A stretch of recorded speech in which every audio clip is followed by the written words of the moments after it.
Caribbean Newsline is brought to you by the Barbados Tourism Marketing, Inc.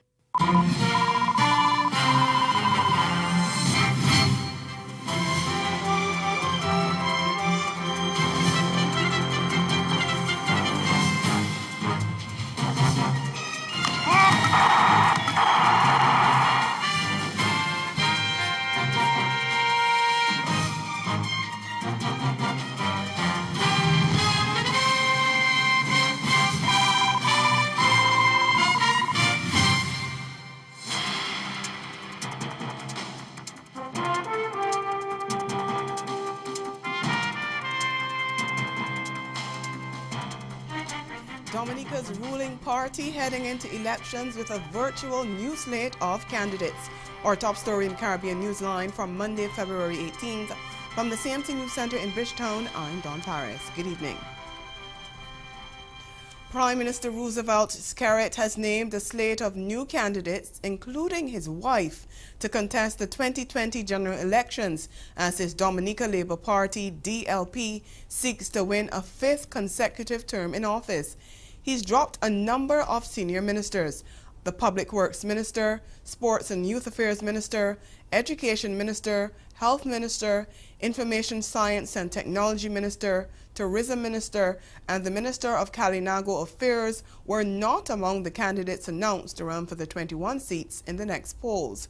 Announcing the changes at the DLP Special Delegates Conference on Sunday, Skerritt said it was time for fresh blood.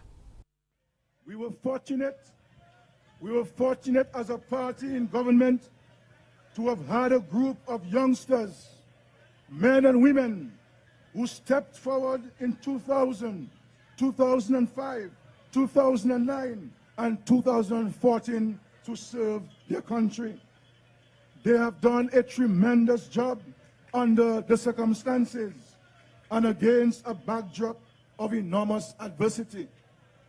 Many still have a bit more to give, but we have determined that 2020 is the point at which we seek to prepare ourselves for a new dispensation of government and governance in Dominica.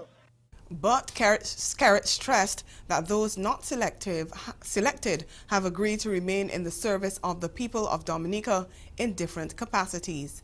In announcing that his wife Melissa would contest the Roseau Central seat, Skerritt outlined the work she's done for the community and the country in the past 4 years and said that while he had initially resisted her involvement in elective politics, the people had insisted. He said having her on the DLP ticket was a big sacrifice for his family, but they were both committed to the party and the country.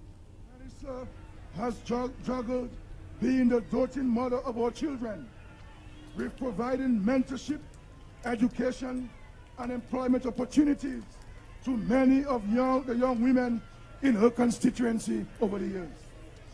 Her innovative approach to helping others is a skill that the Dominica Labour Party and the people of the Roseau Central welcome as we remain focused on the goal to take Dominica to the next level in its development. Ladies and gentlemen, the people have asked for her, and here she is, the candidate for the Dominica Labour Party in the Roseau Central constituency, my dear wife, Melissa Skerritt. Ladies and gentlemen.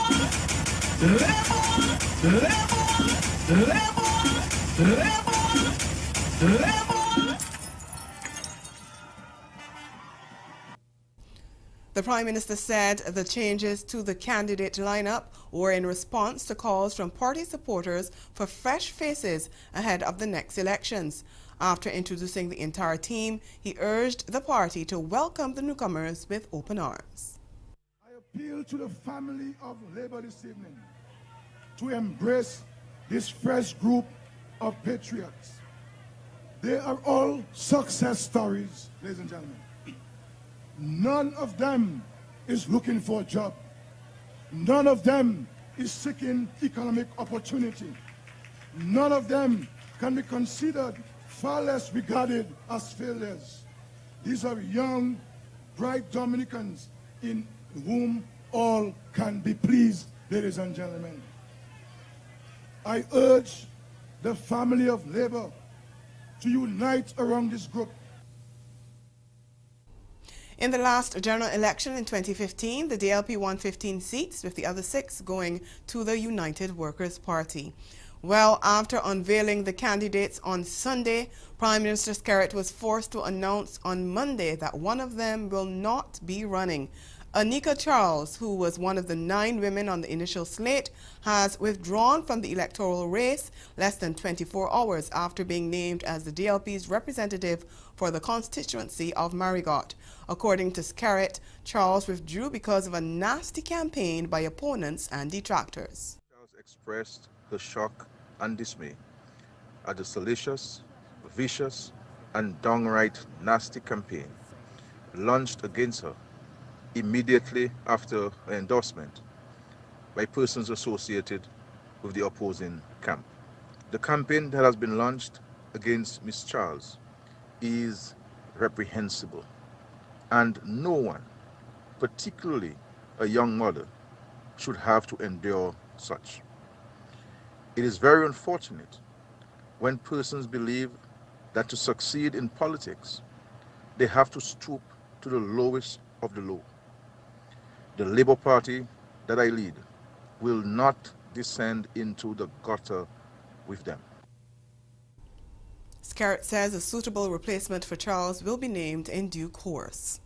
Over in the British Virgin Islands, Supervisor of Elections Juliette Penn says 41 candidates will run in the February 25th polls, which will be contested by 4 separate political parties for the first time. 25 candidates from the Progressives United, the Virgin Islands Party, the Progressive Virgin Islands Movement, and the ruling National Democratic Party, along with 1 independent, will contest the elections in 9 districts. 15 candidates will contest the polls as at-large candidates. Deputy Governor David Archer Jr. has reminded political candidates and their supporters to abide by the Code of Conduct governing general elections. Trinidad and Tobago's National Security Minister Stuart Young has accused members of the main opposition United National Congress, UNC, of reaching out to criminals to garner greater support for next year's general election. At a press conference on Monday, he said the government was disturbed by the UNC's activities. He referred to an incident last week in which deputy political leader of the UNC, Gerline Jean, brought on stage a man who had been shot several times. Young said the man in question has charges ranging from wounding with intent to kill to possession of ammunition and driving under the influence. And he called on citizens to boost their radar when it comes to gang activities. This is a very worrying turn of events. And when one traces the history of the UNC, it seems as though this is coming straight from their playbook. And today I'm putting the population on notice to please keep an eye out for this type of activity and behavior. And I'm going to go now into a bit of the history that supports my submission, that unfortunately it appears as though the UNC party thinks that they have to get into bed with the criminal element, and in particular persons associated with gang activity, in order to win elections and to make political mileage and to gain political ground. You would recall that not too long ago there was a most unfortunate incident with Minister Hines, the Member of Parliament for Laventille West, in the Beetham estate, and in fact when it was uncovered and found, one of the persons who was charged was in fact not only a UNC activist, but was described by Mr. David Lee as a foot soldier of the UNC. Footage was subsequently found where that person was giving out UNC jerseys and were told even encouraging persons in this type of disorderly and illegal activity. Asked about the government's own interaction with reputed crime figures, Young said his party, the People's National Movement, does not endorse criminals. Meanwhile, the UNC has already responded to Stewart's accusations, saying that he used state resources to turn a ministry press conference into a PNM platform speech. The Bahamas government has temporarily stopped all deportations to Haiti as a result of the political unrest in that country. It said in a statement that the decision follows the temporary closure of the Bahamas embassy in Port-au-Prince and the recall of all diplomatic and consular staff amid the violent protests. But the government said that in anticipation of a potential increase of illegal immigration from Haiti, Bahamian security forces have been put on high alert. The government is also preparing a temporary detention center in Agua to deal with any resultant eventualities. Meanwhile, Haiti's Prime Minister Jean-Henri Sion has outlined a series of measures, including a decrease in the price of basic commodities, as the government moves to end the violent demonstrations that have claimed the lives of at least 7 people. In a television broadcast on Saturday night, he said there would be a 30% cut in the national budget allocation to the office of the Prime Minister. In addition, he said meetings with the private sector will be held to consider raising the minimum wage, and unnecessary privileges of senior state officials like allowances for gas and telephones, needless trips abroad, and the number of consultants will be abolished. The Prime Minister said the savings would strengthen the judiciary by giving it additional resources to facilitate the completion of the Petro-Carib trial. Opposition political parties have been staging street demonstrations in support of their calls for President Moïse to step down after accusing him of not investigating allegations of corruption in the previous government over Petro-Carib, the oil alliance that allows Haiti to purchase oil on preferential terms. Investigations by the Haitian Senate in 2016 and 2017 concluded that nearly $2 billion from the program was misused. Coming up in Caribbean Newsline, more concerns about the Scotiabank sale in the Caribbean. The details when we return. Stay with us.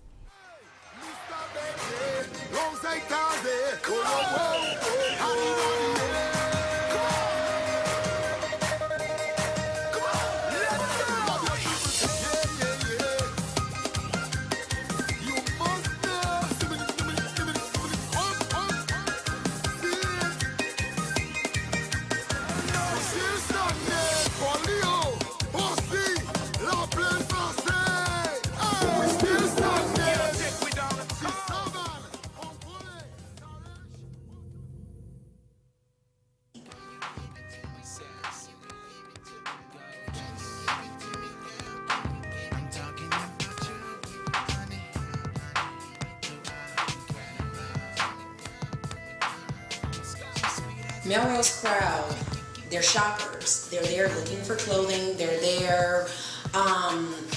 You have a lot of, locals. There's a lot of locals that come to Melrose. You have your...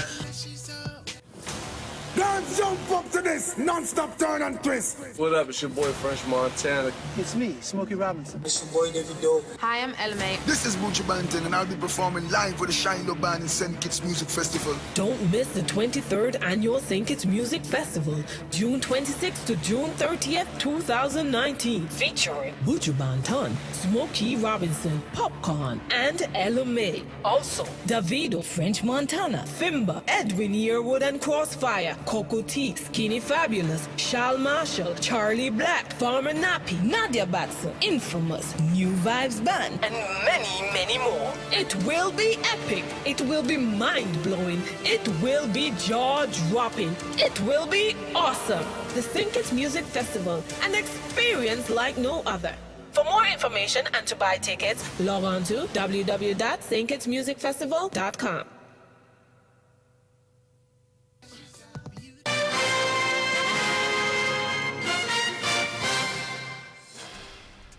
Welcome back. The Antigua and Barbuda government has raised new concerns regarding the sale of Scotiabank operations in the Twin Island nation.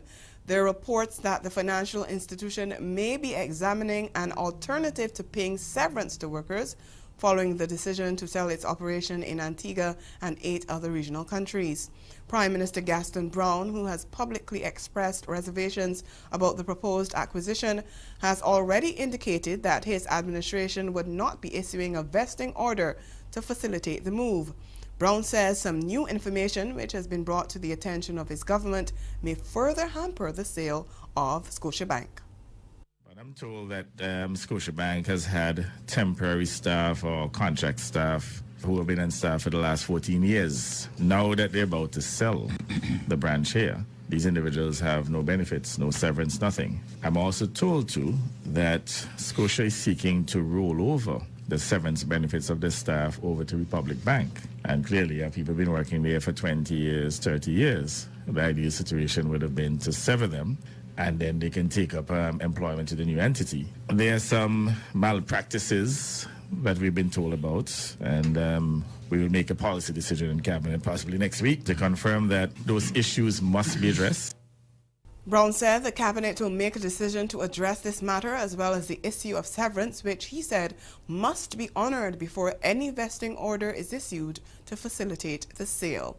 The matter was also taken before Attorney General Stedroy Benjamin, who has been asked to examine the laws to ensure workers at the financial institution are not put at a disadvantage. As far as I'm concerned, even the issue of severance, anyone who has been working with Scotiabank for the last 14 years must be eligible for severance payment. And that will be yet another condition precedent before any vesting order is issued. They must honor the severance payment. And the staff must have the right to determine whether or not they wish to have the severance payments, or if they wish to have it rolled over. They cannot unilaterally decide that they're not going to pay the staff the severance and to have a situation which these individuals deprive them of the severance payment. The Attorney General to review the laws, to review the case law and the statutes, the necessary statutes or relevant statutes, to ensure that we're on solid legal grounds, and you can rest assured we will never allow Scotiabank to take advantage of the staff. The latest PAHO report says non-communicable diseases are the leading cause of death in the Americas. The Bahamas takes precaution against dengue fever, and Guyana addresses mental health in schools. These stories in this week's Newsline Health.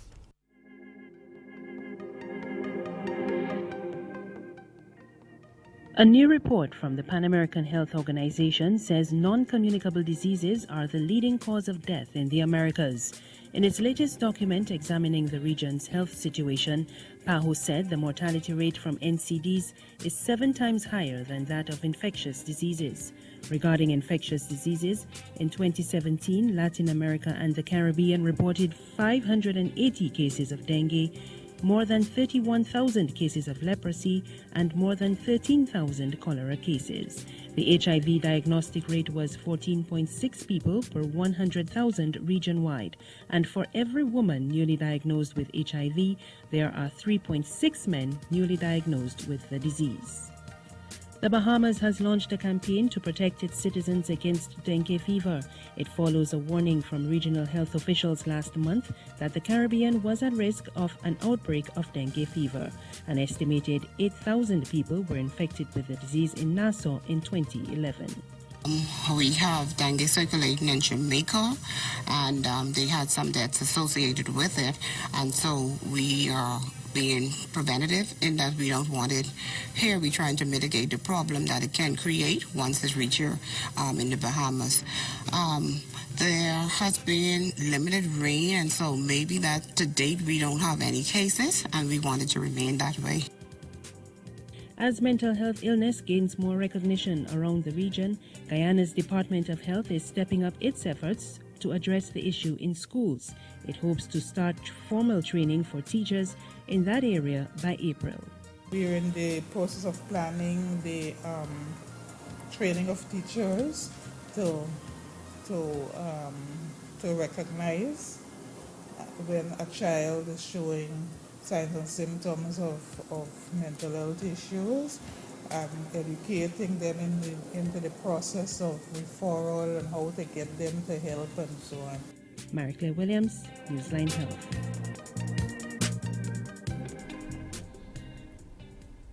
Ahead in Newsline Sport, Chris Gayle set to resign from one-day international cricket. We'll be right back. Welcome to the WWG 2019 War with Germs. The Oxitec antimicrobial glove is wasting no time, folks. Quite right, Tammy. I see no way for the germs duo to come back from this. Oh, what a slam. What a slam. Oxitec is the winner in less than a minute. WWG champion of the world. Find our champion at www.psci.biz or give us a call at 417-0777. With where we're from, we can grab a stalk of sugar cane and get the sugar that we need from that sugar cane through juice or tea or the raw sugar. That's where our sugar source comes from. In the Caribbean and of that region, when we want juice, it's more of a carrot juice or a beet juice, or we're juicing all of that which is wonderful and nutritious from the soil.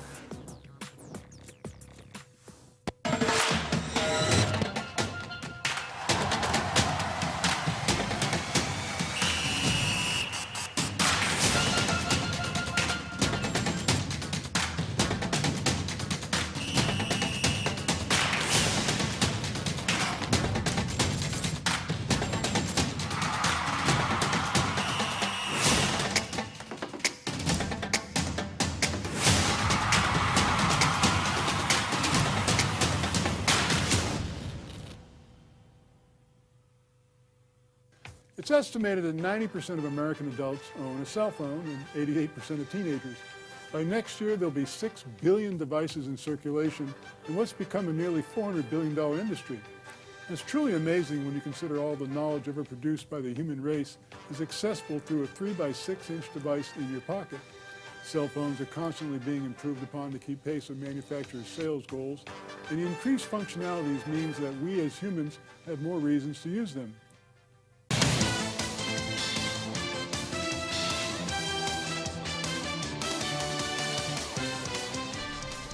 Continuing with sports, prolific West Indies power hitter Chris Gayle is set to retire from one-day international cricket following the 2019 World Cup, but he will continue to be available for T20s. Gayle has counted 23 centuries, the most by any Windies player, and the 165 wickets earned with his off-spin have placed him 5th on the all-time Windies list. The 40-year-old has scored 9,721 ODI runs in 284 matches since his debut in 1999, and he's second only to the legendary Brian Lara among West Indians. Gayle has played 103 tests for West Indies, but in recent years he is focused on the limited overs matches both internationally and in domestic T20 competitions. And after signing off on his domestic 50 overs campaign with 100 for his native Jamaica at the same venue last October, Gayle said he was hoping for a repeat, especially since the England series was possibly his last on home soil. Yeah, it's good to be back. Beautiful day in Barbados. First net since being back. Been down with the flu, but it's good to be back with the boys and looking forward to actually play against England on Wednesday. Yeah, it's a big year for me, to be honest with you. 2019 hopefully can actually finish on a great note. It started well. When I say started well, I've been playing cricket in other various tournaments, but by being back in the West Indies colours, that's more important, and that's where we're actually looking to actually go forward. They had a great test series, which was fantastic to actually see on the sideline. And I think that was one of the greatest things happening in 10 years. I've been the captain in the last home series, and then to see Jason Holder lifting that trophy, it's fantastic. And hopefully, we as a unit can actually, get the better of England in the ODI series. England is always, dangerous in ODI cricket as well. They have a great all-around team, so it's not going to be easy. It's not going to be a rollover. So I'm looking forward to some great cricket from both teams. Meanwhile, former cricketer Andrew Richardson doesn't think Gayle's decision to quit ODI is a premature move. Speaking with TVJ Sport following the announcement, Richardson said there's more talent in the West Indies squad. I do not think it came at a wrong time. He's just making it clear that after the World Cup, he's not going to be eligible for selection in the one-day format. I know a few guys have tried and didn't really set the world on fire.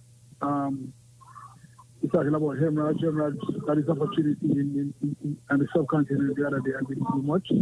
Some other guys who are coming up, John Campbell is gonna get his opportunity now against Englishmen, and fingers crossed, hopefully he gets off to a good start.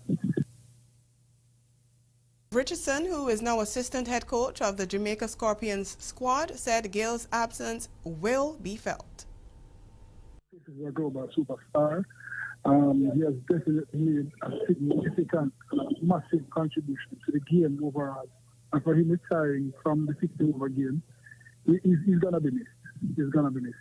His flair that he brought to the top of the order, his power hitting, it's really something that's going to be his presence overall, his charisma in the changing room. Noticeably, he would say he's retired from Test cricket or T20, so, he's still eligible for selection in those formats, but he's definitely going to be the fixed over game.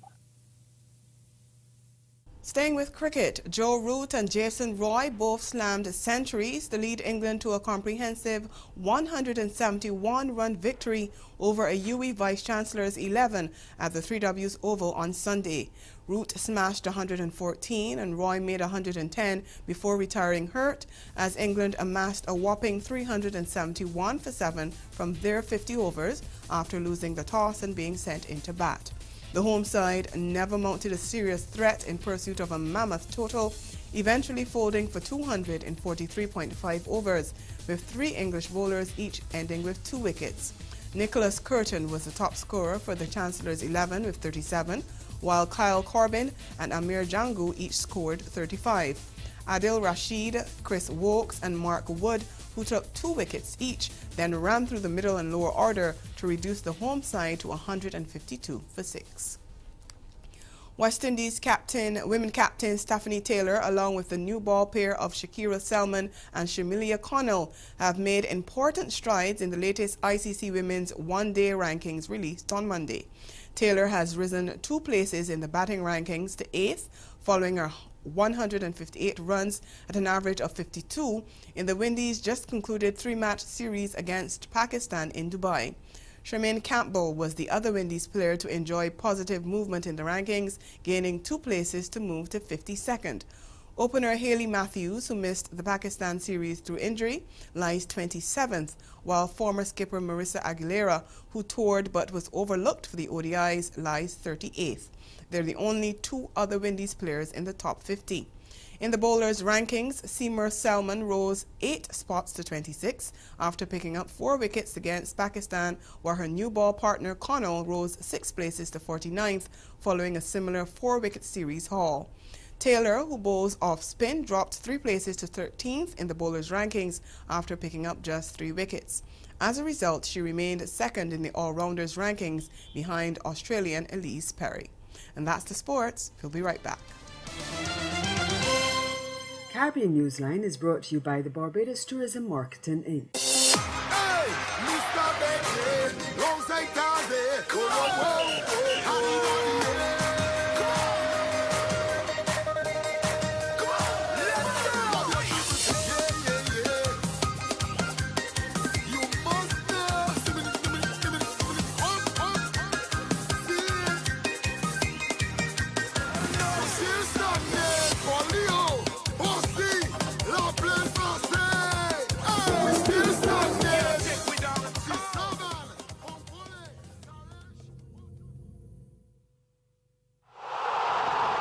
Welcome to the WWG 2019 War with Germs.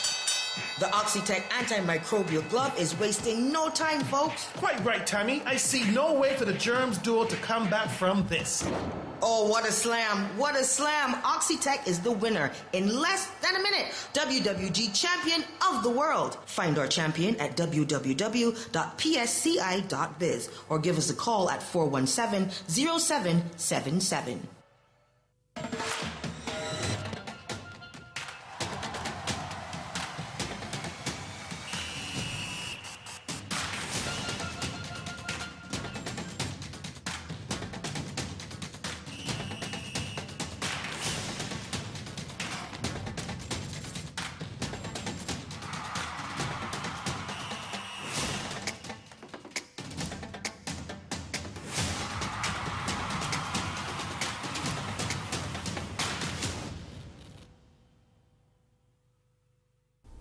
Again, the major developments of this day: Dominica's ruling party heading into elections with a virtual new slate of candidates, including the Prime Minister's wife. And in sport, prolific West Indies power hitter Chris Gayle set to retire from ODI cricket following the 2019 World Cup. And that's Caribbean Newsline.